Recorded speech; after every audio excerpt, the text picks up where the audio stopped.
மிகச்சிறந்த வேதாத்தியனம் செய்யக்கூடிய அந்தணர் குலத்தில் பிறந்தவர். வேதத்திற்கு 6 அங்கங்கள் உண்டு. நீங்க ஒண்ணு தெரிஞ்சுக்கணும், ஆழ்வார்களில் இவர் மூத்தவர் இல்லை. அது எல்லாருக்குமே தெரியும். பொய்கை ஆழ்வார், பூரத்தாழ்வார், பேயாழ்வார். அந்த திருவள்ளுவர் என்பவர் பெரியாழ்வாருடைய சிஷ்யர் அப்படின்னு சொல்லுவோம். செல்வ நம்பி, நம்பினா பூரணன், வல்லபன் அர்த்தம். அந்த மாதிரி மதுரையில் நடந்த வெற்றி விழாவை கொண்டாட்டத்தை பார்க்கறதுக்கு பெருமாளே வந்து நிக்கிறான், கருடாருடனா வந்து நிக்கிறான், ஜனங்க ஆன்னு சேவிக்கிறா. இந்த மாதிரி ஒரு சுச்சுவேஷன் நமக்கு கிடைச்சதுன்னா நாம என்ன பண்ணுவோம்? உடனே பெருமாள் கூட செல்ஃபி எடுத்துப்போம். நீங்க என் வாய கலர்றதுக்கோசம் நீங்க எதுவுமே சொல்ல மாட்டேன்றீங்க இல்லையா? நேயர்கள் கிட்ட நான் பொல்லாதவன்னு பேர் வாங்குறதுக்கு நீங்க பிரயத்தனம் பண்றீங்க. சக்தியுடன் நேயர்களுக்கு அன்பு வணக்கம். வைணவம் அறிவோம் பகுதி ரொம்ப சுவாரஸ்யமா போயிட்டு இருக்குது. இந்த ஆணி மாதத்துல பல முக்கியமான தினங்கள் வருது. நம்ம கடந்த எபிசோட்ல வந்து சுதர்சன ஜெயந்தியை பத்தி நம்ம பேசணும். நம்ம அதற்கு அடுத்த நாளே அந்த மாதிரி வந்து வரக்கூடிய ஒரு அற்புதமான தினம் தான் வந்து பெரியாழ்வாரோட அவதார தினம். சுவாமி நமஸ்காரம். நமஸ்காரம். இந்த முறை வந்து நம்ம அற்புதமான தமிழ் ஆழ்வார்களினுடைய தமிழ்ல வந்து நாங்க வந்து ரொம்ப லயிக்கலாம் அப்படின்னு ஆசைப்படுறோம். அதுவும் நீங்க சொல்லும்போது அதனோட அழகு வந்து ரொம்ப சிறப்பாக இருக்கு. பெரியாழ்வார் தான் வந்து ரொம்ப முக்கியமாக நம்ம எல்லாருமே, பலருக்கும் வந்து பெரியாழ்வார்ங்கிற அந்த விஷ்ணு சித்தர்னா டக்குன்னு தெரியாது, பெரியாழ்வார்னா தெரியும். ஆண்டாளுடைய அப்பா அப்படிங்கிற அளவுல நமக்கு தெரியும். பெரியாழ்வார் அந்த விஷ்ணு சித்தர் அவர்களுடைய லைஃப் பத்தின பல தகவல்கள் நாங்கள் தெரிஞ்சுக்கணும்னு ஆசைப்படுறோம். விஷ்ணு சித்தர்ங்கிறவர் அவர் யார்? அவர் ஸ்ரீவில்லிபுத்தூர் தானா அவருடைய ஊரு? அங்கதான் அவதாரம் பண்ணினாரா? என்ன பண்ணிட்டு இருந்தார்? விஷ்ணு சித்தர் என்பவர் பெரியாழ்வார். தமிழ்ல நாம பெரியாழ்வார் அப்படின்னு சொல்றோம். அவருக்கு இயற்பெயர் என்ன அப்படின்னு கேட்டா விஷ்ணு சித்தர் என்பதுதான் இயற்பெயர். அவர் முழுக்க முழுக்க ஸ்ரீவில்லிபுத்தூரை பூர்வீகமாக கொண்டவர். மிகச்சிறந்த வேதாத்தியனம் செய்யக்கூடிய அந்தணர் குலத்தில் பிறந்தவர். குறிப்பா அந்த விஷ்ணு சித்தர் எனப்படக்கூடிய பெரியாழ்வாருக்கு ஒரு தனிப்பட்ட பெருமை உண்டு. அதாவது வேதத்திற்கு 6 அங்கங்கள் உண்டு. நீங்க ஒண்ணு தெரிஞ்சுக்கணும், எப்ப வேதாத்தியனம் பண்ணினாலும் ஷடங்காவை வேதாக என்பதாக வேதத்திற்கு 6 அங்கங்களோடு தான் நம்ம வேதத்தை தெரிஞ்சுக்கணும். அது சிக்ஷா, வியாக்கரணம், சந்தஸ், நிருக்தம், ஜோதிஷம், கல்பம் என்பதாக 6 விஷயங்கள் சொல்லப்பட்டிருக்கு. அதுல கல்பம் என்பது ஸ்ரௌத பிரயோகம்னு சொல்றோம். யாகங்கள், யஜ்யங்கள், அது விஷயமான பல விசாரங்கள், பல வைதிக கர்மானுஷ்டானங்களில் வரக்கூடிய சந்தேகங்கள், இதற்கெல்லாம் கல்பங்கள் என்பதாக பெயர், கல்ப சூத்திரங்கள் என்பதாக பெயர். இந்த கல்ப சூத்திரங்களுக்கு பெரியாழ்வார் என்னும் விஷ்ணு சித்தர் தான் வியாக்கியானம் பண்ணியிருக்கார். இது ரொம்ப ரொம்ப நம்ம முக்கியமாக கவனத்தில் கொள்ள வேண்டிய விஷயம். ஏனென்றால் அது ரொம்ப அபூர்வமானது. ஏன்னா கல்ப சூத்திரங்களுக்கு வியாக்கியானம் பண்றது அவ்வளவு சுலபமானது இல்லை. சுவாமி வேதாந்த தேசிகன் இவரை கொண்டாடும் பொழுது கல்பசூத்திர வியாக்கியாதாவான பெரியாழ்வார் என்று கொண்டாடுகிறார். இவருக்கு இவருடைய பெற்றோர்கள் இட்ட திருநாமம் என்ன அப்படின்னு கேட்டா விஷ்ணு சித்தர் தான். நாங்க உபன்யாசத்துல வேடிக்கையா ஒரு விஷயம் சொல்லுவோம். விஷ்ணு சித்தர்னா என்ன அர்த்தம்னா, விஷ்ணுவை தன்னுடைய சித்தத்தில் எப்பொழுதும் கொண்டவர். அதாவது விஷ்ணுவையே தியானித்துக் கொண்டிருப்பவர். நாராயணா நாராயணா நாராயணான்னு விஷ்ணுவையே தியானித்துக் கொண்டிருப்பவர். விஷ்ணுவை தன் சித்தத்தில் வைத்திருப்பவர் விஷ்ணு சித்தர். இது ஒரு அர்த்தமாச்சா? நாங்க ஒரு அர்த்தம் சொல்லுவோம் வேடிக்கையா உபன்யாசத்துல. பெரியாழ்வார நம்ம யாருடைய அப்பாவா பார்க்கிறோம்? ஆண்டாளுடைய அப்பா. ஆண்டாளுக்கு கணவன் யாரு? பெருமாள், விஷ்ணு தானே. இப்ப என்ன பண்ணார், ஒருத்தர் தன்னுடைய பெண்ணை வந்து மாப்பிள்ளைக்கு கல்யாணம் பண்ணி கொடுத்தார். கல்யாணம் பண்ணி கொடுத்ததுக்கே கொஞ்சம் சீரு சனத்துல கல்யாணம் பண்ணி கொடுத்தார். இருந்தாலும் மாப்பிள்ளைக்கு ஒரு ஆசை என்னன்னா, எனக்கு வைர மோதிரம் போடணும் மாமனார் அப்படின்னு மாப்பிள்ளை ஆசைப்பட்டார். மாமனார் நல்லவர். அவர் சொன்னார், அதுக்கு என்னப்பா ஒன்னும் கவலைப்படாத, தீபாவளி வரட்டும், நான் உனக்கு வைர மோதிரம் போடுறேன் அப்படின்னு சொல்றாரு. அப்ப அந்த மாப்பிள்ளை என்ன பண்ணுவான், எப்ப பார்த்தாலும் அவரையே நினைச்சுட்டு இருப்பான். மாமனார் வந்து மாப்பிள்ளை எனக்கு தீபாவளி வைர மோதிரம் போடுறேன், மாமனார் தீபாவளி வைர மோதிரம் போடுறேன்னு. அந்த மாதிரி இல்லையா, விஷ்ணுவினுடைய சித்தத்திலேயே எப்பொழுதும் இருப்பவர் இவர். அதை எப்படி புரிஞ்சுக்கணும்னா, இந்த வைரமோதிர கதை வேடிக்கைக்காக, பகவான் கண்ணன் கீதையில சொல்றான், ஞானிதோ ஆத்மைவ மேமதம்னு சொல்றான். அர்ஜுனா, இந்த உலகமெல்லாம் என்னை அந்த உலகத்திற்கு ஆத்மாவாக சொல்லிக் கொண்டிருக்கிறது. ஆனால் எனக்கு ஆத்மாவாக நான் யாரை நினைக்கிறேன் என்றால் ஞானிகளை என்னுடைய ஆத்மாவாக நான் நினைக்கிறேன். பீஷ்மர் முதலான ஞானாதிகர்கள் என்று சொல்லுவார்கள். அந்த அந்த ஞானிகள் தான் பகவானுக்கு ஆத்மாவா. அந்த ஞானிகளை விட்டு பகவானால பிரிய முடியாது. அப்போ விஷ்ணு சித்தர், பெரியாழ்வார் போன்ற மகா ஞானிகளை விஷ்ணு எப்பொழுதும் அவன் நினைந்திருப்பதினாலே, இவர் எப்பொழுதும் விஷ்ணுவின் சித்தத்தில் உறைந்திருப்பதினாலே, புரிஞ்சுதா? அதனால இவருக்கு விஷ்ணு சித்தர் என்பது பெயர். ஆனால் பெரியாழ்வார் என்பது பின்னாளில் ஏற்பட்டதாக ஒரு காரண பெயர். சுவாமி, விஷ்ணு சித்தர்ங்கிற நாமம்ல இருந்து பெரியாழ்வார்ங்கிற நாமம் எப்படி ஏற்பட்டது? அவர் தான் ஆழ்வார்கள்ல பெரியவர், மூத்தவர் அப்படிங்கிறது தான் அதனுடைய பொருளா? அந்த பொருள்ல தான் அவரை பெரியாழ்வார்னு நம்ம கூப்பிடுறோமா? ஆழ்வார்களில் இவர் மூத்தவர் இல்லை, அது எல்லாருக்குமே தெரியும். பொய்கை ஆழ்வார், பூரத்தாழ்வார், பேயாழ்வார், இப்படி இவருக்கு முன்னாடி முதலாழ்வார்கள் இருக்கா, திருமணிசை ஆழ்வார், இவெல்லாம் இருக்கா. ஆனா ஆழ்வார்கள்ல மூத்தவர் அப்படின்றதுனால இவருக்கு பெரியாழ்வார்னு பெயர் இல்லை. இன்னொன்னு ஹைட்டா இருப்பார், ஆனா அவருக்கு பெரிய ஆழ்வார் அப்படின்னு பேரா அப்படிலாம் இல்ல. மகதா கொயர் அப்படின்றதாக சொல்லி பேர் இவருக்கு. ரொம்ப பெரியவர் அப்படின்னு தான் அர்த்தம்னா, அவர் பண்ணின ஒரு காரியம். எல்லா ஆழ்வார்களும் பக்தியில பரவசத்துல பகவான கொண்டாடக்கூடியவர்கள் தான். ஆனா இவருக்கு இருந்ததான ஒரு பொங்கும் பரிவு இருக்கு பாருங்க, இவருடைய ஒரு பரிவு, அதுவும் பெருமாள் பேர்ல அவருக்கு இருந்த பரிவு, அது ரொம்ப ரொம்ப விசேஷமானது, ரொம்ப விசேஷமானது. அதை நீங்க புரிஞ்சுக்கணும். ஏன்னா இதுக்கு முன்னாடி எபிசோட்ல சொன்னேன், எக்கச்சக்கமா எல்லாம் வந்துடுத்து, டிரான்ஸ்லேஷன் வந்துடுத்து, எல்லாமே ஜனங்க எங்களுக்கு தெரியும், நாங்க பாத்துக்கிறோம்னு சொல்லிடுறான். பட் ஒரிஜினல் அவளுக்கு ஃபைண்ட் அவுட் பண்ண முடியல. ஃபார் எக்ஸாம்பிள், நேத்து ஃபேஸ்புக்ல ஒரு போஸ்டிங் பார்த்தேன், டர்ன் டீத் இயர் ஸ்டார்ட்ஸ். அது என்னது? அது ஒன்றும் புரியலையே. அது திருப்பி சொல்லி பாருங்க. டர்ன் டீத் இயர் ஸ்டார்ட்ஸ் அப்படி கொடுத்துருந்தது. உங்களுக்கு எனக்கு எப்படி இருக்கும்? ஒண்ணுமே புரியல எனக்கு. என்னடா இது அப்படின்னாரு. சரி போய் பார்க்கலான்னு ஒரிஜினல் டிரான்ஸ்லேஷன் சொன்னா, திருப்பல்லாண்டு தொடக்கம். பாத்தீங்களா? ஒரு கோவில்ல உற்சவம் நடக்கிறது, அவன் திருவ டேர்ன் ஆக்கிட்டான், பல்ல டீத் ஆக்கிட்டான். ஆண்டுன்றது இயர், தொடக்கம்ன்றது ஸ்டார்ட்ஸ். நல்ல வேலை, அது ஒன்னாவது உருப்படியா இருக்கு. திருப்பல்லாண்டு தொடக்கம்ன்றத மெட்டா டிரான்ஸ்லேஷன் எப்படி இருக்கு பாத்தீங்களா? ஏஐ டிரான்ஸ்லேஷன் எப்படி இருக்கு பாத்தீங்களா? இதுதான் நான் சொல்றேன் மக்களுக்கு, தயவு செய்து நீங்க இந்த மாதிரி தப்பு பண்ணாதீங்கோ. எல்லாம் ஈஸியா கிடைக்கிறது நினைச்சுட்டு இஷ்டத்துக்கு நம்ம தப்பான கான்செப்டை புரிஞ்சுக்க தலைப்படக்கூடாதுன்னு சொல்றேன். வேற ஒண்ணும் இல்லை, இருக்கட்டும். இந்த திருப்பல்லாண்டு பாடினதினால்தான் அவருக்கு பெரியாழ்வார் என்று ஒரு திருநாமம் ஏற்பட்டது. அதனுடைய பின்னணியில ஒரு பெரிய கதை இருக்கு, எல்லாம் வரலாற்று பேருண்மைகள். பல பெரியோர்கள் சொல்லுவா, அந்த திருவள்ளுவர் என்பவர் பெரியாழ்வாருடைய சிஷ்யர் அப்படின்னு சொல்லுவார். செல்வ நம்பி, நம்பினா பூரணன், வல்லபன் அர்த்தம், செல்வனா திருன்னு அர்த்தம், ஸ்ரீவல்லபகா. இங்க பாருங்க, எனக்கு அந்த ஹிஸ்டாரிக்கல் பின்னணி தெரியாது. சில பெரியோர்கள் எனக்கு சொன்னதை நான் இங்க சொல்றேன். உடனே திருவள்ளுவர் தானா அவர் தானா அப்படின்றத சர்ச்சைக்கு நம்ம போக வேண்டாம், அது நம்முடைய டாஸ்க் இல்ல. ஆனால் சில பெரியோர்கள் சொல்லி வச்சிருக்கா. ஏன்னா பெரியாழ்வாரே தன்னுடைய திருப்பல்லாண்டுல அல்வழ குன்றுமில்லா அணிகோட்டியர்கோன் அபிமான துங்கன் செல்வனை போல திருமாலே நானும் உனக்கு பழவடியேன்னு தன்னுடைய சிஷ்யனான செல்வ நம்பிய பெரியாழ்வார் தன்னுடைய பாசுரத்துல குறிப்பிடுகிறார். அதனால நான் இந்த வார்த்தையை சொல்லியிருக்கேன். இப்போ கதைக்கு வரலாம். அந்த வல்லபதேவ பாண்டியன் அப்படின்னு ஒரு ராஜா இருந்தார். அந்த ராஜாவுக்கு ஒரு சந்தேகம் ஏற்பட்டது.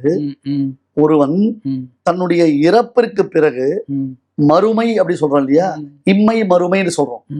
அதுக்கப்புறம் அந்த இறப்பிற்கு பிறகு மறுபிறப்பு அடையாமல் அவன் உயர்ந்த மோட்சத்தை பெறுவதற்காக என்ன செய்ய வேண்டும், யாரை வழிபட வேண்டும்? புரியுதா? சிவனை வழிபடணுமா, முருகரை வழிபடணுமா, பிள்ளையாரை வழிபடணுமா, இல்ல திருமாலை வழிபட வேணுமா, பிரம்மதேவனை வழிபடணுமா, ஐயனாரை வழிபடணுமா அப்படின்னு ஒரு கேள்வி இருக்கு. இந்த கேள்விக்கு யார் தீர்மானம் சொன்னா சரியா இருக்கும் அப்படின்னு கேட்டா, யார் தீர்மானம் சொன்னாலும் அக்செப்ட் பண்ணிக்க மாட்டேன். இப்ப நான் திருமால் தான் பெரியவர் அப்படின்னு நான் சொல்லிட்டா நீங்க என்ன பண்ணுவீங்க? அது எப்படி நீங்க சொல்ல முடியும்? எங்க கபாலீஸ்வரர் தான் பெரியவர் அப்படின்னு நீங்க சொல்லுவீங்க. இப்ப எங்கிட்டயும் 10 பிரமாணம் இருக்கு, உங்ககிட்டயும் 10 பிரமாணம் இருக்கு. பட் இது ரெண்டுமே ஆராய்ந்து பார்த்து இன்னொருத்தர் நியூட்ரலா ஒருத்தர் வச்சுட்டு இருக்கோம்னு சொன்னா அவர் தான் நியூட்ரல்ன்றதை நம்ம எப்படி ஃபைண்ட் அவுட் பண்ண முடியும்? புரிஞ்சுதா உங்களுக்கு? இது வெறும் இன்டெலெக்சுவலா இருந்துடக்கூடாது. எனக்கு என்ன நாலேஜ் இருக்கு, உங்களுக்கு என்ன நாலேஜ் இருக்குன்னு போட்டி போடுறதுக்கோசரம் இல்ல. பிரமாணத்தினுடைய ஆத்தென்டிசிட்டி, அந்த பிரமாணத்தினுடைய அடிப்படையில தான் அது இருக்கணும். தயவு செய்து மறுபடியும் நம்முடைய நேயர்களுக்கு நான் ஒரு செய்தியை ஒண்ணு கொடுக்குறேன். இங்க பாருங்க, வைணவத்தின் படியாக அரியும் சிவனும் ஒன்று இல்லை. நல்லா புரிஞ்சுக்கோங்க. வைணவத்தின் படியாக நான் I am staunch Vaishnavite, I stick on myself. எனக்கு தெரியும் நான் எங்க நிக்கணும், எனக்கு தெரியும். நான் வைஷ்ணவனா வைஷ்ணவத்தை பத்தி தான் பேசுவேன், தெரியாத சப்ஜெக்ட் பத்தி பேச மாட்டேன். ஒருத்தர் சமீபத்துல பேசினா ராமானுஜருக்கு முன்னாடி வைஷ்ணவமே கிடையாது அப்படின்னு. அப்ப நாதமணிகள்லாம் யாரு, ஆழ்வார்கள்லாம் யாரு? புரியுதா? இது தேவையில்லாத சர்ச்சைகள், தேவையில்லாத விசாரங்கள்.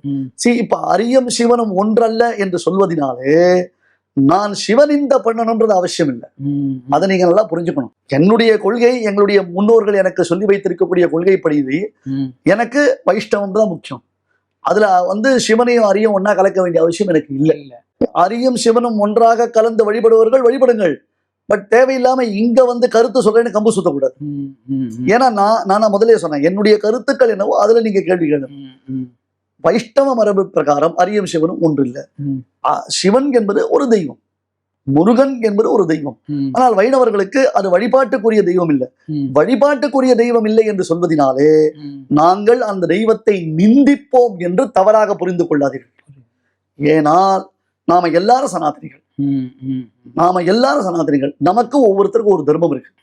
ஒருத்தருக்கு ஒரு வைஷ்ணவம்னா ஒரு வழிபாட்டு முறை, ஒருத்தருக்கு அத்வைத்தம்னா ஒரு வழிபாட்டு முறை. நிறைய பேருக்கு இந்த சைவத்துக்கும் அத்வைத்துக்குமே கன்ஃபியூஷன் உண்டு. புரியுது. சைவம்ன்றது வேற, அத்வைத்தம்ன்றது வேற. அதுலயே நிறைய பேருக்கு தெளிவு கிடையாது, கிளாரிட்டி கிடையாது. சைவம் பாசுபதம் என்பதாக அது ஒரு வழிபாட்டு முறை. நான் அதை பத்தி ஏன் பேசலைன்னா எனக்கு அதை பத்தி தெரியாது, நான் பேச வேண்டிய அவசியம் இல்லை. சமீபத்துல நானும் மேஜர் மதன்குமார் அவர்களும் ஒரு நிகழ்ச்சியில சந்திச்சோம். அப்ப அவர் அழகா ஒரு விஷயம் சொன்னார். ராணுவத்தை பத்தி பேசணும்னா நான் பேசலாம், ஆன்மீகத்தை பத்தி பேசணும்னா ஏபிஎன் சுவாமி தான் பேசலாம். அவர் ராணுவத்தை பத்தி என்ன பேசலாம்? ராணுவம் சிறப்பானது, ஜெயிக்கிறது, நல்ல விஷயங்கள்ல நம்ம ராணுவத்தின் மூலமா நமக்கு கிடைக்கிறது, அவ்வளவுதான் என்னுடைய லிமிடேஷன்ஸ் இல்லையா? அந்த மாதிரி நாம எல்லாத்தையும் உள்ள கொண்டு பேசிடக்கூடாது, அதை கன்ஃபியூஸ் பண்ணக்கூடாது. இது விஷயம். அதனால நான் இப்போ சிவன் நிந்தை செய்பவனோ இல்ல முருகன் நிந்தை செய்பவனோ அப்படின்னு அர்த்தம் பண்ணிக்காதீங்க. நம்முடைய வழிபாட்டு தெய்வங்கள் எல்லாத்தையும் போற்றுகிறோம். உங்களுக்கே தெரியும், சமீபத்துல கூட ஐயப்பன் விஷயமாகவும் முருகன் விஷயமாகவும் சில பல சர்ச்சைகள் எழுந்த பொழுது முதல்ல குரல் கொடுத்தவனே நான் தான். As an Hindu, as an sanatani, அது விஷயம் வேற. என்னுடைய வழிபாட்டு கொள்கைன்றது வேற. அதுல எல்லாம் ஒண்ணும் வித்தியாசமே கிடையாது. போகட்டும். இந்த வல்லபதேவ பாண்டியனுடைய சபையில இப்பொழுது எதை வழிபட்டால், எதை நாம் தெரிந்து கொண்டோமே ஆனால் நமக்கு மோட்சம் கிடைக்கும், அந்த பரதத்துவம் அப்படின்னு சொல்லணும். நம்ம அந்த உயர்ந்த சுப்ரீம், அந்த பரதத்துவம் எது என்பதை நிர்ணயம் பண்ணோம். இப்ப பாண்டியதேவன் அதை நிர்ணயம் பண்ணுவதற்காக தீர்மானித்தான். அதுக்காக என்ன பண்ணான்னா, ஒரு துவஜஸ்தம்பத்தை பிரதிஷ்டை பண்ணி, அந்த காலத்துல எல்லாம் சத்தியத்துக்கு கட்டுப்பட்டு இருந்தது. ஒரு துவஜஸ்தம்பத்தை பிரதிஷ்டை பண்ணி அதுல பொற்கிழி ஒன்றை கட்டி வைத்தான். இப்ப என்ன பண்ணணும், யாரெல்லாம் வாதம் பண்ண வந்திருக்காளோ எல்லாரும் அந்த துவஜஸ்தம்பத்தை சுத்தி உட்கார்ந்து அவரவர்களுடைய கருத்துக்களை சொல்லணும். மீதி பேர் அவரை டிஃபெண்ட் பண்ணலாம். நீங்க இப்போ உங்களுடைய ஒரு சித்தாந்தத்தை நீங்க நிரூபணம் பண்ண வந்திருக்கேன், நாங்க 4 பேர் உட்கார்ந்துட்டு இருக்கோம், உங்களை கண்டினியூஸா கேள்வி கேட்போம், எங்களுக்கு நீங்க ஆன்சர் பண்ணி ஜெயிக்கணும். நீங்க ஜெயிச்சா மட்டும் போறாது, நீங்க ஜெயித்த பிறகு நீங்க சொன்னதுதான் சத்தியம் என்பதை நிரூபிப்பதாக அந்த பொற்கிழி தானாக கீழே விழ வேண்டும். சத்தியத்துக்கு கட்டுப்பட்டது அதுதான் நான் சொன்னேன். அப்ப எவ்வளவு மந்திர பலத்தோட அதை பிரதிஷ்டை பண்ணிருப்பா, எப்படியெல்லாம் சங்கல்பம் பண்ணி அதை ஆவாகனம் பண்ணிப்பா. You cannot imagine like this. இந்த காலத்துல ஒண்ணுமே தெரியாது நமக்கு, கதை சொல்லிட்டு போயிடுறோம். நம்ம பொற்கிழி கட்டப்பட்டது கோர்பேட்டா பிளாக் ஹோஸ்டிங் மாதிரி ஏற்றி வச்சுட்டு போயிட்டாளா? சத்தியம். இது ஊர்ல இருக்கிற எல்லா பண்டிதரும் அந்த பொற்கிழினா சும்மாவா, அதுவும் ராஜாவுடைய பொற்கிழினா எவ்வளவு இருக்கும், என்னாச்சு இன்னைக்கு ரேட் என்னாச்சு? அதனால எல்லாரும் வந்திருக்கா. இந்த விஷ்ணு சித்தர் இது மதுரையில நடக்கக்கூடிய கோலாகலம், ஊரெல்லாம் தண்டோரா போட்டிருக்கான், எல்லாருக்கும் மெசேஜ் அமைச்சிருக்கா, எல்லாரையும் வர சொல்லிருக்கான்.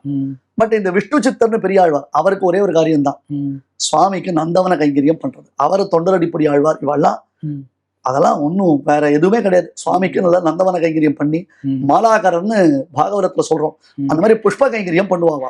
இவர் அதெல்லாம் கிட்ட எல்லாம் யாருக்கிட்டையும் போக மாட்டார். இவருக்கு கியாதி லாப பூஜா அப்படின்னு நம்ம சொல்லுவோம். அதாவது புகழுக்காகவோ பணத்துக்காகவோ பெருமைக்காகவோ காரியங்கள் பண்ணக்கூடியவா இல்ல, ஆத்மார்த்தமான விஷ்ணு பக்தியில திளைத்திருப்பவர்கள் இவர்கள் அப்படின்றதாக சொல்லி புரிந்து கொள்ள வேண்டும். அப்ப ராத்திரி சுவாமி பெருமாள் சொப்பனத்துல வந்து நீ மதுரைக்கு போக வேண்டியது அப்படின்னு ஆழ்வாருக்கு நியமனம் கொடுத்தான், கட்டளை இட்டான். நான் எதுக்கு போனோம் அப்படின்னா, உனக்கு சொத்துல ஆசை இல்லைன்றது எனக்கு தெரியும், ஆனால் பரதத்துவம் எது என்பதை நிர்ணயம் பண்ணணும் இல்லையோ, அது மக்களுக்கு தெரியணும் இல்லையோ. தத்துவம் தெரியாமல் தத்து புத்துன்னு மக்கள் சுத்திட்டு இருக்க கூடாது இல்லையோ. நீ போயிட்டு வந்தார். இவர் வரார். வந்தா இவருடைய தேஜஸை பார்த்தா அப்படி வியாசர் மாதிரி சுகபிரம்மம் மாதிரி பார்த்தாலே அப்படி பிரம்ம தேஜஸோட வர. ராஜாவுக்கு ஒரே சந்தோஷம். அவரை வரவேற்றான். வரவேற்ற உடனே எல்லா பண்டிதர்களும் சுற்றி இருக்கிறார்கள். எப்படி மதுரையில அந்த சங்கப்பலகை ஏற்றால்தான் இவனை புலவன் என்று நாம் ஏற்போம் என்பதாக சங்கத்தமிழ் சொல்றோம் இல்லையோ, அந்த மாதிரி இது. பாண்டியன் கொண்டாட பட்டர் வீரான் வந்தான் என்று ஈண்டிய சங்கம் எடுத்து ஊத வேண்டிய வேதங்கள் ஓதி விரைந்து கிழியறுத்தான். என்னென்ன பிரமாண வாக்கியங்கள் எதை சொன்னா எப்படி எஸ்டாப்ளிஷ் பண்ணா இந்த விஷ்ணு பரதத்துவமானது நிரூபிக்கப்படும் என்பதை உணர்ந்து ஆழ்வார் நூற்றுக்கணக்கான ஆயிரக்கணக்கான வேத வாக்கியங்களை கொண்டு, பிரமாண வாக்கியங்களை கொண்டு, சாஸ்திர வாக்கியங்களை கொண்டு தன்னை சுற்றி இருந்தவர்கள் கேட்ட கேள்விக்கெல்லாம் அனாயாசமாக பதில் சொல்லி அவர் விஷ்ணுவே பரதெய்வம் என்பதை நிரூபித்தவுடனே அந்த பொற்கிழி அப்படியே கீழே அருந்து விழுந்தது. குருமுகம் அனதீத்திய பிராக வேதான் அசேஷான் நரபதி பரிகிருப்தம் சுல்கம் ஆதாது காமா. இப்படி பரதத்துவ நிர்ணயத்தை செய்ததுனால அவருக்கு பெரியாழ்வார் என்று ஒரு திருநாமம் ஏற்பட்டது. விஷ்ணுவுக்கே மாமனார். மற்ற ஆழ்வார்களுக்கெல்லாம் அந்த பெருமை கிடையாது இல்லையா? சுவாமி மணவாள மாமனிகள் பேசும்பொழுது 5 குடிக்கொரு சந்ததியாய் ஆழ்வார்த்தம் தன்மையை விஞ்சியவளாயின்னு ஆண்டாள் பெருமையை சொல்றார். இது சுவாமி தேசிகன் கோதாஸ்துதியில காண்பித்த பாணி. அது இத சுவாமி வேதாந்த தேசிகன் கோதாஸ்துதியில காண்பிக்கிறார். ஸ்ரீ விஷ்ணு சித்த குலநந்தன கல்பவல்லி. பெரியாழ்வார் மட்டும் விஷ்ணு சித்தர் இல்ல, ஆழ்வார்கள் எல்லோருமே விஷ்ணு சித்தர்கள் தான். விஷ்ணுவை சித்தத்தில் உடையவர்கள், அதே மாதிரி விஷ்ணுவின் சித்தத்தில் உரைபவர்கள். அந்த குலத்துல ஒரே ஒரு பெண், இவள் யாரு? நம்ம ஆண்டாள் தான். சரியா? அந்த ஆண்டாளை பெருமாளுக்கு கல்யாணம் பண்ணி கொடுத்ததுனால இவர் ஸ்வசூரம் அமரவந்தியம் ரங்கநாதஸ்ய சாட்சாத். தேவர்களுக்கும் தேவனான ரங்கநாதனுக்கும் மாமனாராகும் பாக்கியம் பெற்றவர். மித்த ஆழ்வார்கள் யார் சுவாமி மாமனாரா இருக்கா? அதனால அவருக்கு பெரிய ஆழ்வார். இப்படி பல அர்த்தங்கள் உண்டு. இந்த பொற்கிழி அறுத்தார், கல்பசூத்திர வியாக்கியானம் பண்ணினார், பெண்ணை கல்யாணம் பண்ணி கொடுத்தார் அப்படின்னு சொல்றோம். இது எல்லாவற்றை காட்டிலும் ஒரு பெரிய பெருமை அவருக்கு இருக்கு. அதைத்தான் பெரியாழ்வார் என்று நாம் எல்லாரும் கொண்டாடுறோம். என்னன்னா, இப்ப பரதத்துவ நிர்ணயத்தை பாண்டியன் சபையில ஆழ்வார் பண்ணிவிட்டார். உடனே ராஜா அவரை யானை மேல அமர்த்தி வைத்து ஊர்வலம், மதுரையினுடைய மாநகரத்துல ஊர்வலம் நடக்கிறது. மதுரை மாநகருடைய வீதிகள்ல ஊர்வலம் நடக்கிறது. பட்டர் வீரான் வந்தார், எம் ஆழ்வார் வந்தார், எம் விஷ்ணு சித்தர் வந்தார். அதான் பாண்டியன் கொண்டாட பட்டர் பிரான் வந்தான் என்று. அப்படின்னு பட்டர் அப்படின்னு சொன்னாலேயே ஞானத்தில் சிறந்தவர்கள் என்பதாக அர்த்தம் பண்ணிக்கணும். இப்படி கொண்டாடுறார். யானை மேல ஊர்வலம் வரார். யானைக்கு 2 பக்கம் அப்படி மணி எப்படி இருக்கும்? யானை வரும் பின்னே, மணி ஓசை வரும் முன்னே. அந்த அழகெல்லாம் நம்ம எழுந்துட்டோம். நம்ம குழந்தைகளுக்கெல்லாம் நம்ம எப்படி அதை காமிக்க போறோம்? அப்படியே டெங் டெங் டெங் டெங்லாம் அப்படியே யானை வந்துட்டு அப்படி இருக்கும். ஆடிட்டு அப்பெல்லாம் தெருவில் யானை போகும் இல்லையா? இப்பதான் எல்லாத்துக்கும் ரெஸ்ட்ரிக்ஷன் இப்படி ஆயிடுத்து. யானை மேல இவர் ஊர்வலம் வந்துட்டு இருக்காரு. இவர் பண்ணின காரியம் என்ன? பரதத்துவ நிர்ணயம். அந்த எம்பெருமான நிரூபணம் பண்ணி காமிச்சிட்டார். இத பார்க்கறதுக்கு பெருமாளுக்கே ஒரு ஆசை.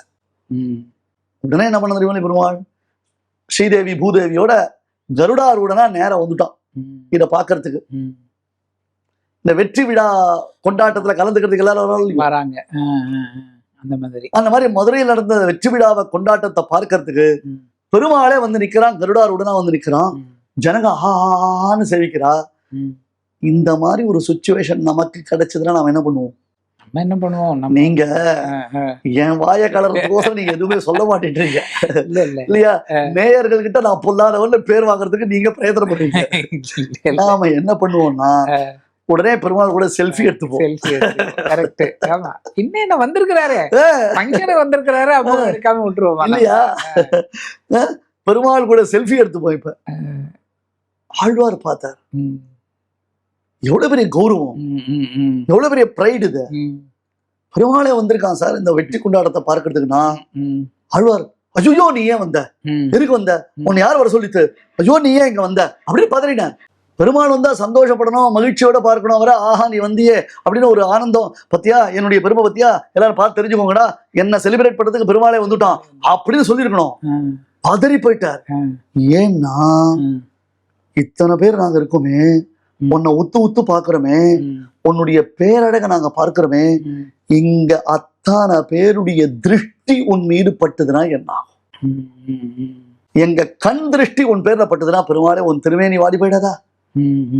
உனக்கு ஏதாவது ஒரு கஷ்டம் வந்துடாதா? ஏன்னா திருஷ்டி, இப்ப கூட திருஷ்டி சொல்றோம் இல்லையா, அச்சோ உன் திருமேனி வாடி போயிடுமே பெருமாளே பெருமாளேன்னு.